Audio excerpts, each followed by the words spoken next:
I can't change my style of play. I got to play like that every night, because if you go down and get one loose ball that's on the ground, that could be the turning point of the game, and it has been in some instances. Had back problems. It just gets to the point where you just couldn't play. I mean, you couldn't think, couldn't move, couldn't run.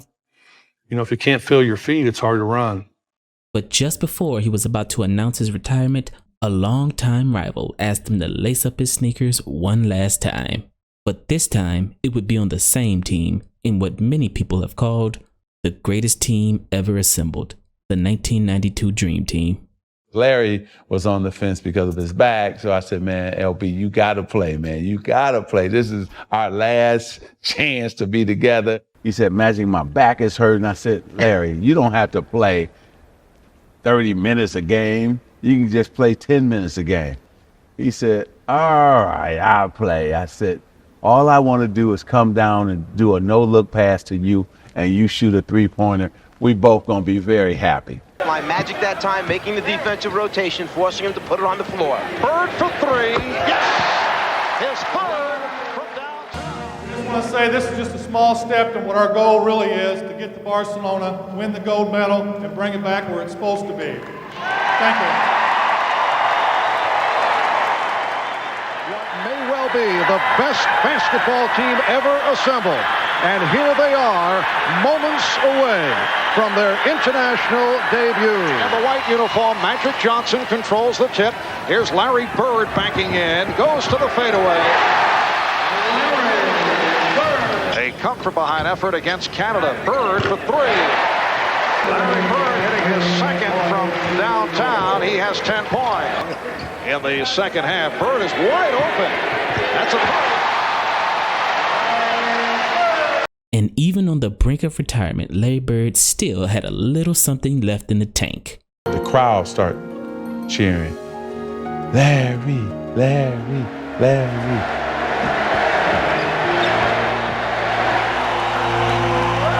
Crowd reacts to the entrance of Larry Bird. A standing ovation.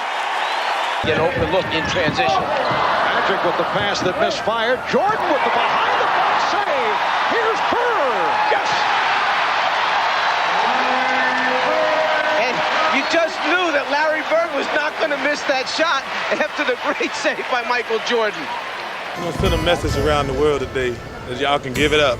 You foreigners can give it up. The final score, the United States 136 and Cuba 57. And in the gold medal game, the Dream Team beat Croatia, and there was no doubt anywhere in the world who was the greatest team ever assembled.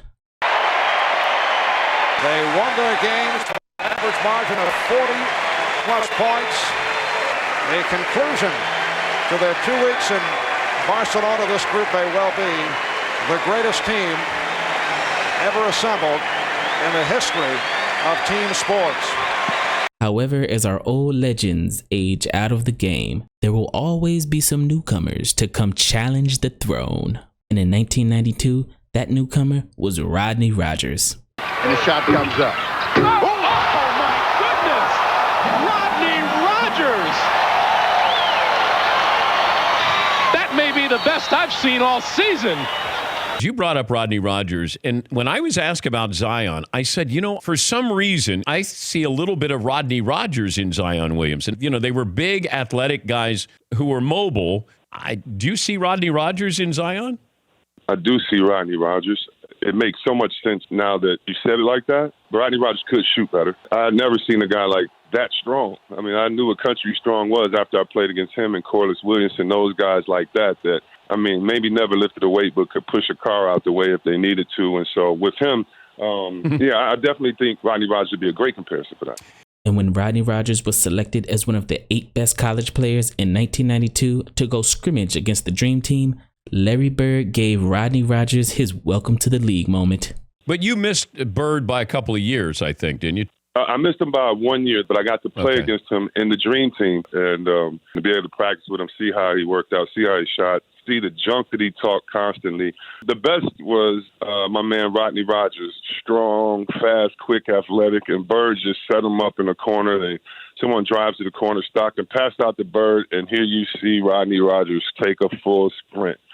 And I'm talking about, you know how Zion blocked that shot a couple weeks ago? Yeah. That's where where Rodney Rogers came from. Except, unlike the young kid that shot the shot, in the middle of him being in the midair, Bird says, "Welcome to the parachute club, rookie," and watches him go by him, shoots the ball, and kept walking down, shaking his head like, these dumb youngsters, they'll never get it. And according to some of the guys that played, Larry Bird and the Dream Team basically beat these college youngsters by 100 points. But why was Larry Bird so hell-bent on embarrassing the young Rodney Rogers? Because one day earlier, Rodney Rogers said something that pissed Larry Bird off, and a friendly scrimmage turned into a serious lesson in respecting your elders. You know, when we played against him in the Dream Team, you know, that whole situation was amazing. It was 8 of us. It was myself, Bobby Hurley, Allen Houston, Chris Webber, Rodney Rogers, Eric Montrose. Shout out Penny Rodney Hardaway. Rogers, man. Shout out to OG. Yeah. And Grant Hill was on that squad. And I kept calling us the crash test dummies. And they want us to come sit in the car and run up against the wall and see how hard it hurts to play against these guys. So we get to La Jolla, San Diego, and we check into the Marriott, and we're walking in the corridor, and we see this tall white guy coming down the hall. And I'm like, damn, that looked like Larry Bird. So Larry Bird coming down the hallway, me and Chris Webber, and Larry Bird, you don't realize how big Larry Bird is until you stand up close to Larry Bird. Larry Bird, legit 6'10". So he walked by us and he says, "Y'all those college guys?" And we was like, yeah, we the college guys. And he looked at us and he said, "Get some fucking rest. It's going to be a long week," and walked off. And we was like, what the hell? And we get back to the hotel, and I remember Bird getting out the elevators like, "See y'all tomorrow, young fellas. See y'all tomorrow." And it wasn't like a looking forward to seeing y'all tomorrow. It was like, no, it was like a see y'all tomorrow, right? And I remember getting off the plane and I see a sign. It says Mr. Bird and Mr. Webber. Mm-hmm. And I'm like, no way. And so I get in the car and it's Larry fucking Bird. And I shake his hand. I'm quiet, you know. And when we get out, he doesn't say much. But when we get out, he goes, "Hope you get your sleep tonight because I'm going to bust your ass tomorrow." Yes. And I didn't know what to say, but I knew this is a moment you have to say something. And I was like, "Larry, your back is already hurting, man. You need to take it easy." And then I run to the room and I call my father. I'm like, "Dad, Larry Bird was just talking shit to me." So the next morning, we get up and we go to practice, and the Dream Team is practicing. They're finishing up their practice. And then they say, "All right, get loose and stretch out." We're like, "Okay, we playing?" They're like, yeah, we're going to play next. It's the starting 5, I think, is myself, Chris Webber, Rodney Rogers, Bobby Hurley, and Allen Houston. Mm-hmm. So we're practicing. We start finding the rhythm. Penny's pinning people's on the glass. C-Web's doing his thing. And I hit a couple threes. And next thing you know, like the clock stops. And we look up and like, we up. Yeah. Right. And we're up. Like the first 15 minutes, we kicking their ass.